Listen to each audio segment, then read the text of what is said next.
मुंबई गोवा महामार्गावर IRCच्या नियमानुसार वृक्ष लागवड व्हावी म्हणून आपण सर्वांनी मिळून आंदोलन केलं. काही प्रमाणात लागवड झाली, पण ही लागवड झाल्यानंतर या झाडांची देखभाल करणं ही जबाबदारी संबंधित ठेकेदाराची होती.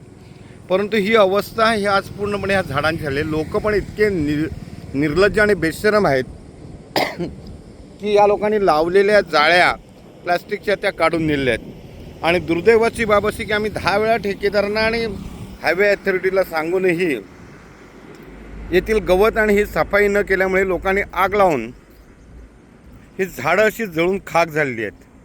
हे झाडं जळून खाक झालेली आहेत, झाडं सुकलेली आहेत. ही जर प्रत्येक झाडाची अवस्था अशा पद्धतीत होत चाललेली आहे, मग पुनश्च लागवड करायची का? हायवे हा झाला किती वर्ष झाली? ही जर 3 वर्षापूर्वी ज्यावेळी हे काम झालं त्याचवेळी लागवड करून व्यवस्थित याची निगा राखली असती तर ही झाडं आज किती वर्षाची आणि केवढी मोठी झाली असती. या आगीमध्ये आपल्याला पाहायला मिळते की याच्या बाजूला लावलेलं ट्रीगार्ड जे केलेलं आहे, जाळी बांधलेली आहे, ही जाळी पण जळून खाक झाली.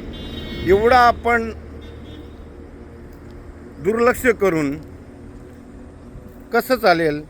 कारण जो दिवसेंदिवस आपण पाहतोय की जी परिस्थिती आहे, वातावरण आहे, हे संपूर्ण बिघडत चालले. कारण जंगलतोड मोठ्या प्रमाणात होत आहे, तापमान वाढत होते आणि अनैसर्गिक आणि अनियमित पाऊस पडत आहे.